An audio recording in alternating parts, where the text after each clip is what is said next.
ya lo botan. Buenas tardes amigos, bienvenidos a un nuevo programa de La Hora del Rock. Este espacio es producido y conducido por Walter Rojas. Hoy tengo un programa muy especial porque hablaré de una banda de heavy metal importantísima en la historia del rock. Me refiero al grupo Iron Maiden. Y para ello he invitado a un gran amigo, a un gran conocedor del metal y de la música en general. Me refiero a Javier Montalbán. Muchas gracias por estar en La Hora del Rock, Javier. Muchas gracias, Walter. Es un placer estar aquí en esta oportunidad, ¿no? Para hablar de una de las bandas más legendarias formadas en la humanidad, el cual es Iron Maiden. Aquí, sí. Y bueno, solamente un par de datos para conversar antes de conversar sobre el grupo. Iron Maiden es una banda británica de heavy metal fundada en Londres en 1975 por el bajista Steve Harris.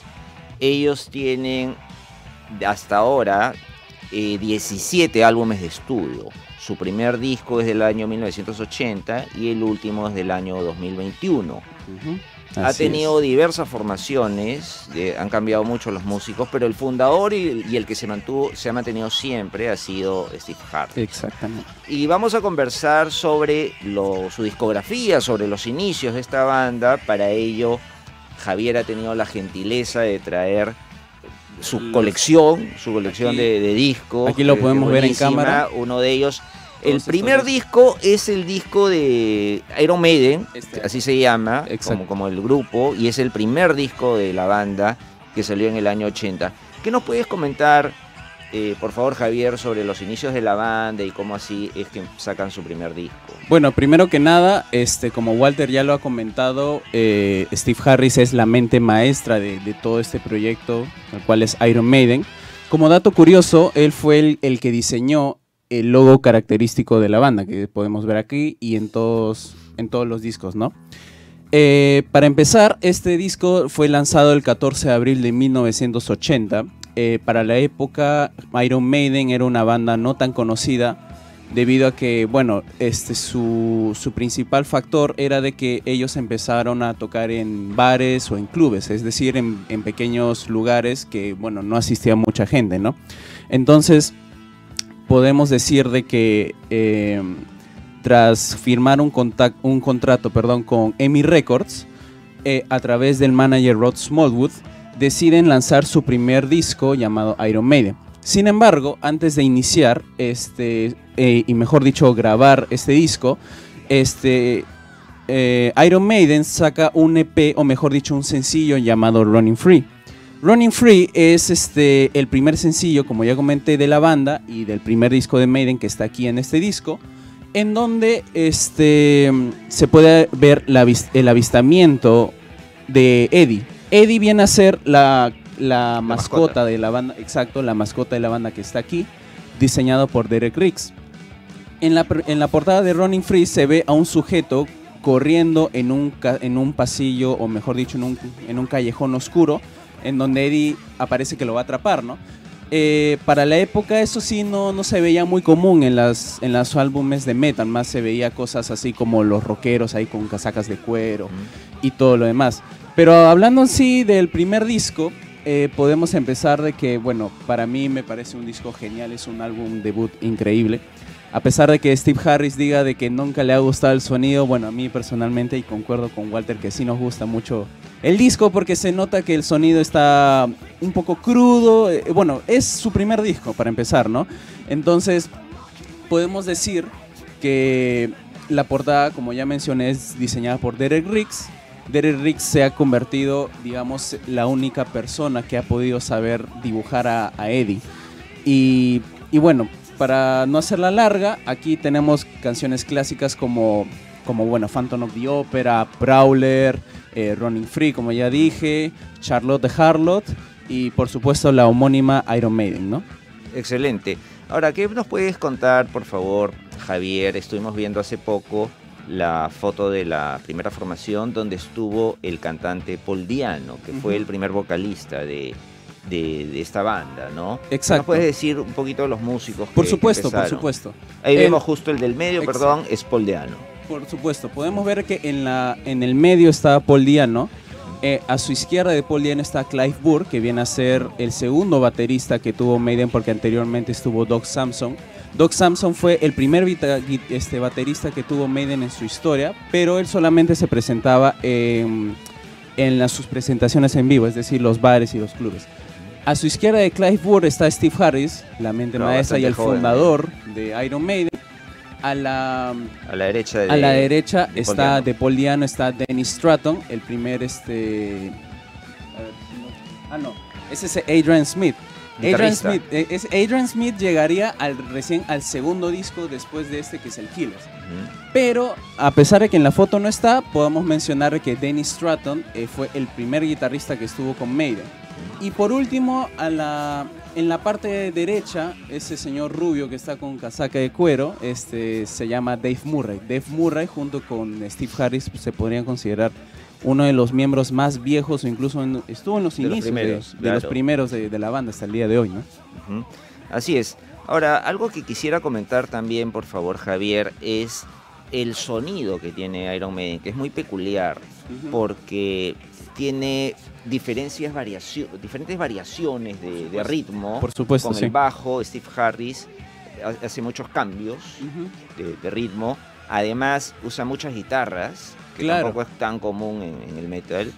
Y ya después, a partir del tercer disco, me parece, de The Number of the Beast, aparece Bruce Dickinson, que tiene una voz medio operática, ¿no? Exacto. Que llega a registros muy altos. Sí. ¿Qué nos puede decir, por favor, con respecto al sonido de Iron Bueno, Maiden? para empezar, en sus dos primeros discos, Paul Di'Anno estuvo como vocalista hasta su despido de la banda, debido a que, bueno, tras el exigente trabajo que mandaban las giras y su constante abuso de drogas, se decidió votar a Paul Di'Anno por lo sano y bueno, se decidió ir.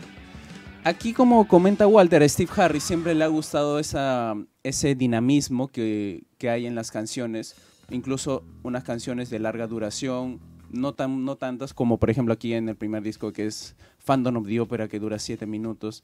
A Steve Harris le gusta mucho empezar, digámoslo, rápido, y luego digamos que a la mitad de la canción toma un ritmo inesperado y se vuelve un poquito más lenta, un poquito más tranquila, para luego ya terminar con el estribillo de una forma más rápida, ¿no?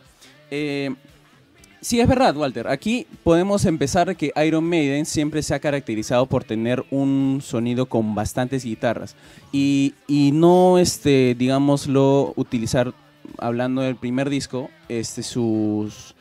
con otros instrumentos como el sintetizador y todo eso, hasta, claro, el Somewhere in Time y el Seventh Son.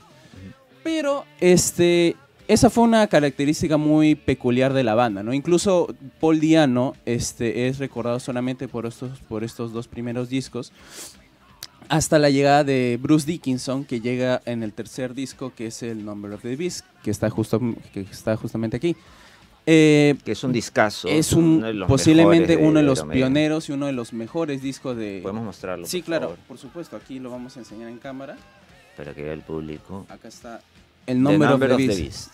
Esta edición que he conseguido es del año 1982, publicada por Capitol Records, que es subsidiaria de la EMI, del mismo año 82. Vamos a darle la vuelta. Aquí están los integrantes. Acá está... Bruce Dickinson, aquí está Clive Burr, Adrian Smith, Steve Harris y por último Dave Murray. En esta formación, aquí ya Bruce Dickinson no obtendría crédito del álbum, debido a que, bueno, él pertenecía a otra banda, a la banda Samson, una banda originada del año 77, 78 por ahí. Entonces, cuando Bruce llega a la banda, él Steve Harris piensa de que él es un gran cantante, ¿no? Y es un gran showman. Por lo tanto, a partir de ahí se convertiría en un gran cantante. E incluso para muchos es el verdadero cantante de Iron Maiden, ¿no? Claro, además yo sé que a Harris le gustó mucho la voz de Bruce Dickinson, sí, porque tenía un registro más alto y le permitía hacer composiciones que para las cuales requería La canción.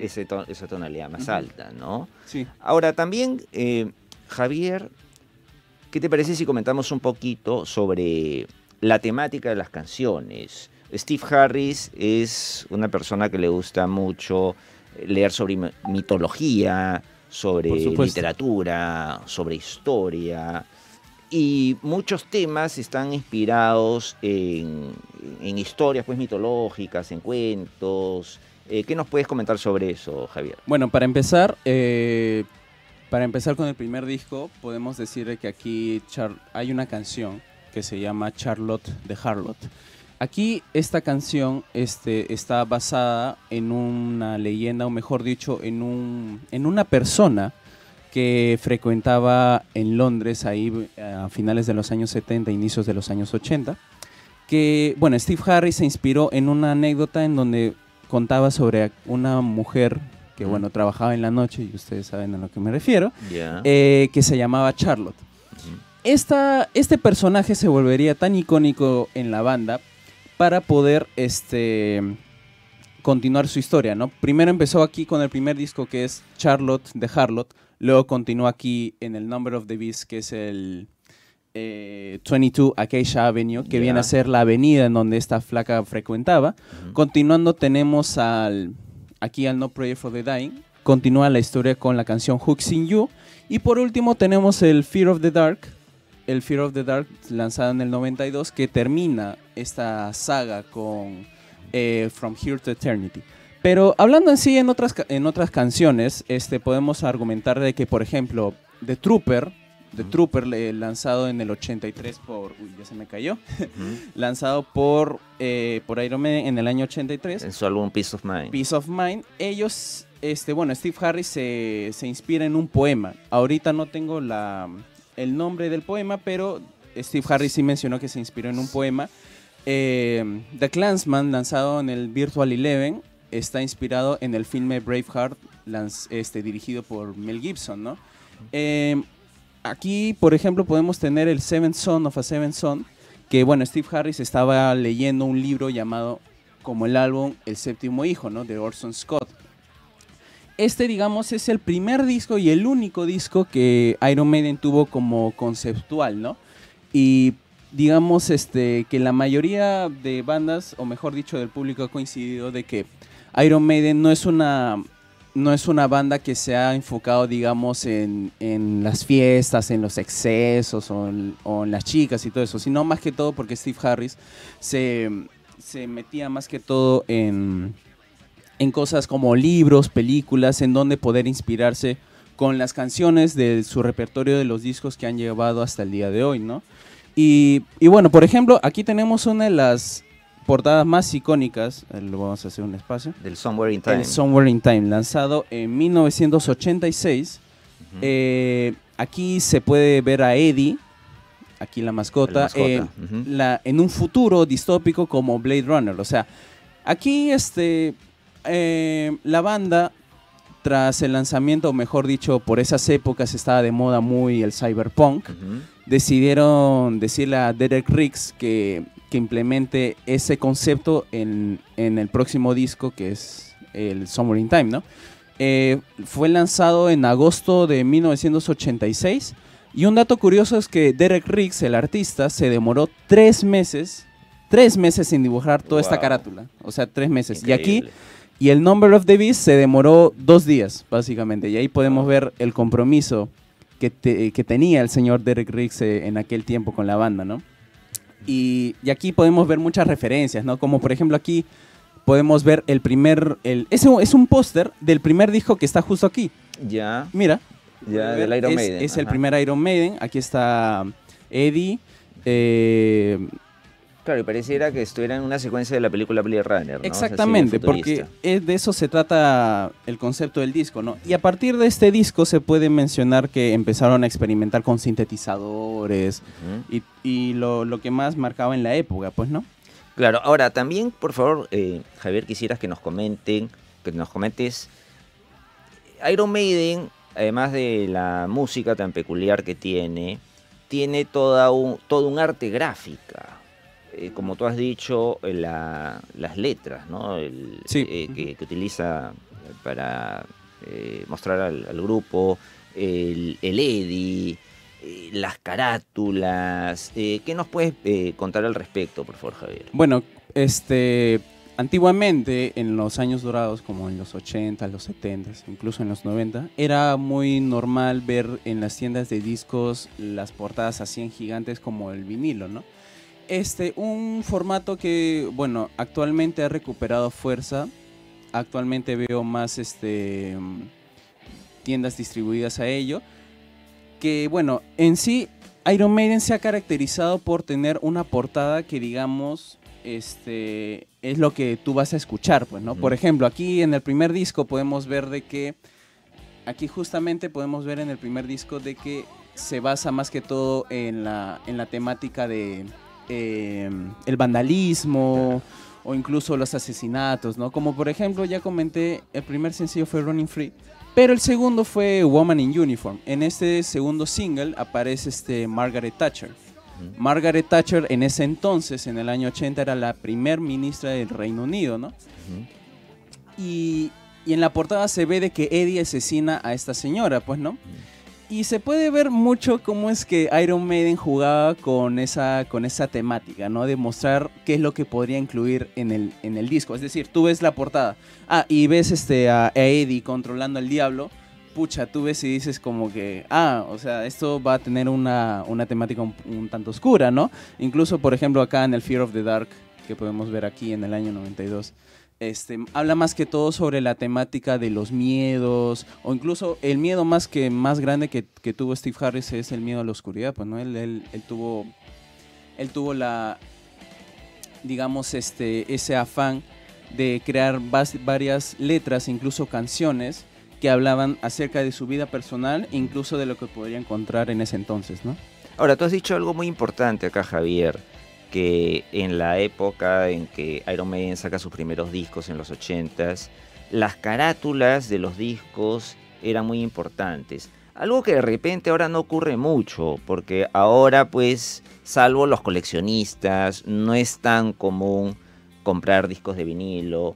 Más bien uno suele escuchar en plataformas digitales, exacto, ¿no? en plataformas de streaming, ¿no? Exactamente. En cambio, en esa época, comprar un disco tampoco eran tan baratos, entonces era toda una propuesta no solamente musical, sino también gráfica. Por supuesto. Y creo que ahí Iron Maiden fue una de las bandas que supo desarrollar bastante eso, ¿no es cierto? Definitivamente, o sea, podemos, yo concuerdo muchísimo con Walter el hecho de que muchas personas en esta era actual no han podido, digamos, disfrutar lo que en aquel momento se disfrutaba, ¿no? Como por ejemplo el hecho de poder llegar con un disco ya sea original o pirata y llegar y decir, oye, mira, ya llegó el nuevo disco, oye, ya, hay que escucharlo, ¿no? Exacto, y todo el mundo se era juntaba. La novedad, exacto. Y todo el mundo se juntaba. Y digamos que esa era la magia de la música, o mejor dicho, el formato físico, ¿no? Ya sea un CD, un cassette, un vinilo. Algo que, bueno, cabe mencionar que un buen factor de la era digital que vivimos actualmente es el hecho de poder acceder a muchísima música. Claro. Y no solamente metal, o sea, me refiero a distintos géneros que pueden surgir o incluso que hubo antiguamente, ¿no? Muchas personas han decidido acceder a distintas plataformas, Spotify, Apple Music, y más que todo conocer a distintos artistas o algunas canciones que le llamen la atención, ¿no? Por ejemplo, acá hablando de Iron Maiden, aquí sobre todo hablando de sus discos, en aquella época era algo, digámoslo, impresionante, pues, ¿no? Porque, por ejemplo, digamos, aquí tenemos, como ya dije, el Number of the Beast. Imagínate llegar a la casa de tu amigo, digamos, el religioso, y que él vea una portada así, con Eddie controlando al diablo, y sería algo, para la época sería algo... Claro, además estamos hablando en que en esa época todavía no estaban los discos, los CDs, entonces era escucharlo en vinilo como el primer disco que tienes. Entonces era llegar, como tú dices, a la casa de alguien, y además que era una especie de ritual, ¿no? Porque tampoco es que llegaras y pusieras pues desde el teléfono, ¿no? Porque no existían los celulares. Entonces te ibas a la sala, generalmente en la sala había un equipo, había que encenderlo, había que encender el tornamesa, sacar el disco, poner la ponerlo aguja con cuidado, y de pronto te sumergías pues en una experiencia fabulosa, ¿no? Porque la música te envolvía, mirabas la carátula pues 20 veces, y era toda una propuesta, ¿no? Sí. Artística, que uno la disfrutaba, ¿no? ¿Qué te parece, Javier, si empezamos a escuchar un tema que he seleccionado, que se llama Rat Child, que es del segundo disco, claro, de Iron Maiden, del Killers, exacto, pero lo vamos a ver en una versión de concierto en Río de Janeiro del año 2001, y vamos a ver la fuerza de la banda y sobre todo la performance de Bruce Dickinson, que es impresionante. Excelente. Entonces vamos con Rat Child desde el concierto de Río de Janeiro del 2001. Vamos a producción, nos vamos. Something old, something new. Something from a Jurassic period. Rothschild!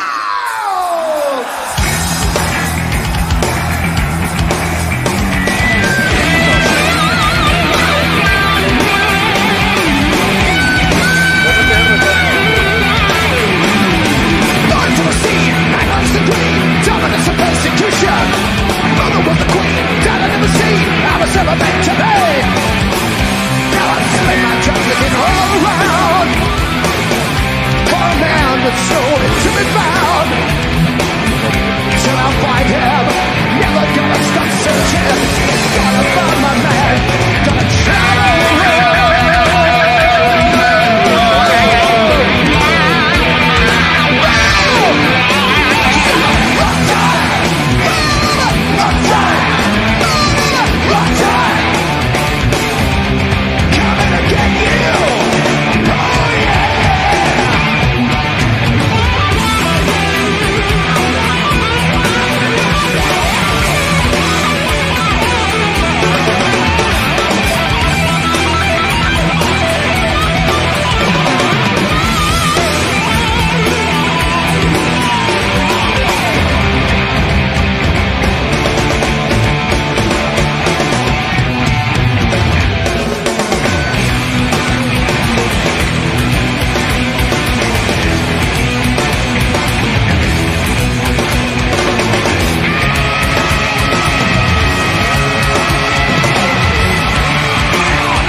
¿Acaso vas a curar al mundo entero? Observa cómo lo hago. Otro que cree que será su propio jefe. No lo creo. Así será. ¿Qué? ¿Vas a inventar la pólvora? Mírame intentarlo. Elige USIL, con más de 34 carreras y más de 320 convenios internacionales que te forman para ser un líder con visión global. USIL, tu puente al mundo.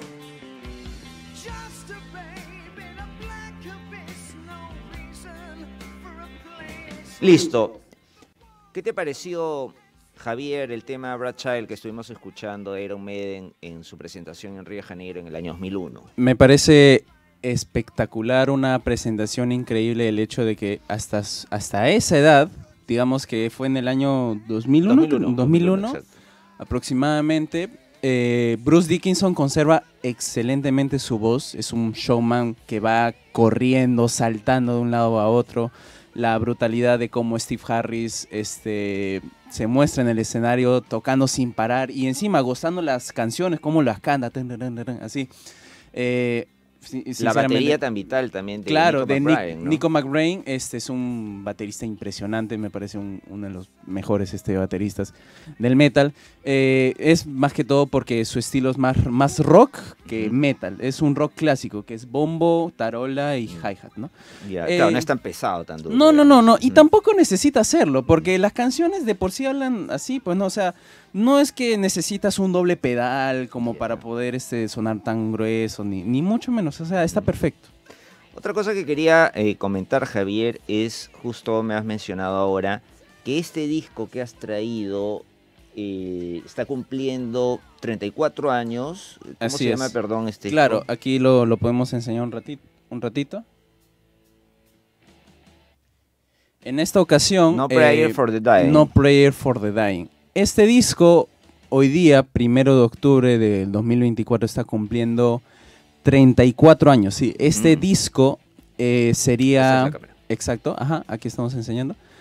Este sería el primer disco que entra Johnny Kers. Johnny Kers fue el guitarrista que estuvo con Bruce Dickinson en su etapa solista. Y aquí entra como nuevo grupo de Maiden, que justo acá está, mira. Acá está el señor Johnny Kers. El señor Johnny Kers. Aquí en este disco se puede ver de cómo en la portada está Eddie sosteniendo del pescuezo a un sepultero. Está saliendo una tumba. Y esta portada es especial debido a que, bueno, ya esta portada está descatalogada. Ya no se puede encontrar fácilmente en las tiendas. ¿Por qué? Porque, bueno, para la edición del año 98, el manager Rod Smallwood estaba viendo las portadas y dijo, oigan, ¿saben qué? Vamos a cambiar, o mejor dicho, aligerar un poco las portadas, ¿no? Para poder sacarlas y venderlas. Y llega al No Prayer for the Dying, que es este disco que tengo acá. Pero a Roger Smallwood nunca le gustó esta portada y decidió cambiarla a la portada que tenemos el día de hoy. No tengo la imagen, pero digamos que la carátula no cambia mucho. Eddie sale en la misma portada actual, pero el tono no es azul, sino, digámoslo, es un tono un poco más morado, ¿no? Y digamos que este disco, personalmente, bueno, yo ya lo acabo de adquirir hace poco. Esta edición es japonesa, de la misma EMI. Se puede ver de que... Bueno, que una cosita que quisiera notar sí, ahí, perdón, sí, Javier, claro, es que claro. las ediciones japonesas son las más pedidas, son las más caras, son las más solicitadas, porque se dice que tienen la mejor ecualización, ¿no? Por supuesto. Más que todo, bueno, como Walter ya mencionó, este disco no me costó nada caro. Aquí en la cámara podemos decir que no costó nada barato. Pero vale la pena. Pero vale la pena, ¿no? Y sobre todo, bueno, por el legado, ¿no? De que Iron Maiden tiene y sobre todo ha tenido, ¿no? Hasta el día de hoy. Este disco, digamos que el 1 al 10 no me pareció, sinceramente, bueno, o sea, me pareció del 1 al 10 le doy un 5, un 6 aproximadamente. Y ahí quisiera, por favor, preguntarte algo, estimado Javier. Sí. Una pregunta difícil, ¿ah? Quisiera saber cuáles son tus discos favoritos de Iron Maiden. De mis discos, ya. Entre los tres o cuatro favoritos. Okay. Sé que es bien difícil de escoger, ¿no? Sí, pero por son supuesto. buenísimos. Bueno, para empezar, tengo el Number of the Beast, que es un discazo. Claro, sí, es buenísimo. También le he agarrado mucho cariño al Fear of the Dark. Ya, claro, es otro sonido. Es otro más sonido oscuro. y es el último con Bruce Dickinson antes de que entrase Blaze Bayley. Después tengo el Somewhere in Time, que lo tenemos justamente acá. Y por último tendría al Seventh Son of a Seventh Son. Me parece un discazo, la verdad. Excelente. Y ya para ir terminando, Javier, quisiera preguntarte algo que hemos conversado, ¿no? Que tú eres un coleccionista de discos CDs y de vinilo, tienes también el primer disco. Para ti, ¿qué tan importante es escuchar en CD, en vinilo, en disco? Claro. Y ya no tanto en las plataformas. ¿Cuál es la ventaja que tú le ves a este modo de escuchar la música? Me parece muy interesante el hecho, estimado Walter, cómo es que el hecho de tener un formato en físico de un disco o de una canción es, digamos, lo superior a una edición virtual, ¿no? Ya sea en streaming. ¿Por qué? Porque, bueno, es el hecho de vivir, digamos, la experiencia, ¿no? O sea, sacar un disco de una caja o incluso de aquí, del mismo vinilo, sentarte, tomarte tu tiempo. Tomarte tu No tiempo. escuchar ahí de fondo musical, claro, simplemente, sino sentarte. Sentarte, frente al ver parlante y sumergirte en la música. Por supuesto. ¿No? Y sobre todo, llevar. claro, y ver la portada o incluso leer las letras y cantarlas, ¿no? Porque esa es una experiencia que lamentablemente se ha perdido actualmente en la era digital, ¿no? Pero afortunadamente el vinilo ha agarrado mucha fuerza y ahorita se sigue viendo que hay personas dedicadas a ello. Y personalmente me parece una experiencia increíble, ¿no? Bueno, mi primer CD en la historia, en mi vida, ha sido el Van Halen de Van Halen, del 78. Qué interesante, ¿eh? Pero eso ya hablaremos en otro programa. Excelente, Javier, ¿eh? Sí. De verdad que buenísimo todo lo que nos has contado. No sé si hay algo que quisieras agregar. Bueno, quiero acotar de que ha sido un honor estar aquí con estimado Walter. En esta el honor ocasión. ha sido mío, el honor es mío, por supuesto. Por supuesto, hablar acerca de una de las mejores y más poderosas bandas del heavy metal, que es Iron Maiden. Pero para terminar, Iron Maiden está en tu top 5 de todas maneras, Sí, ¿junto sí. con qué bandas? Bueno, vamos a dar un rapidito un top 5. En primer lugar, me parece que está, se podría decir, Iron Maiden, Wow. Black Sabbath, Ya. Faith No More, The Cure y por último, Metallica, ¿no? Excelente, excelente. Bueno, Javier, ya para terminar, vamos a despedir el programa con un tema que es icónico de Iron Maiden, que es The Trooper. Y quiero mencionar brevemente algo que tú ya has dicho, que esta canción está inspirada en una batalla, en la batalla de Balaclava, que ocurrió durante la guerra de Crimea, y al mismo tiempo está inspirada en un poema llamado La carga de la brigada ligera, del poeta inglés Alfred Tennyson. Efectivamente. Y en este poema se narra la historia de un soldado que luchó por los ingleses en dicha batalla. Por eso cuando Bruce Dickinson entona el tema, cuando canta la canción, utiliza la bandera. Por se convierte supuesto. en una especie de soldado. Como un soldado, ¿no? británico, y, sí. y la música es como una cabalgata, ¿no? Como preparándose para la batalla. Para la ¿no? batalla, efectivamente. Entonces vamos a despedirnos con The Trooper, en una magnífica versión del concierto de Río de Janeiro del año 2001, y conmigo será hasta una nueva ocasión en un próximo programa de La Hora del Rock. Muchas gracias. Muchas gracias, Javier. Walter. Sigan Gracias por sintonizando. estar acá. A rockear siempre y viva Iron Maiden. Gracias, hasta la próxima.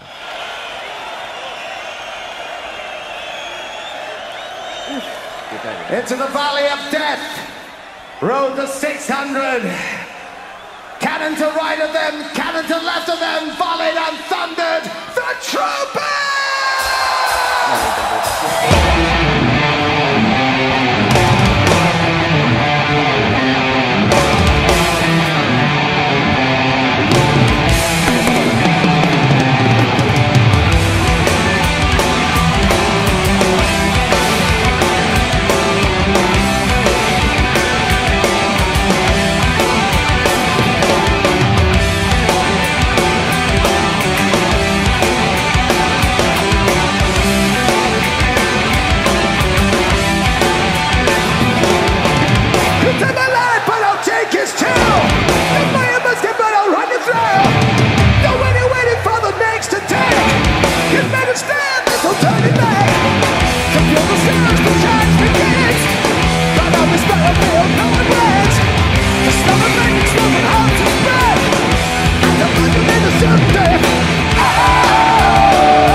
¿Acaso vas a curar al mundo entero?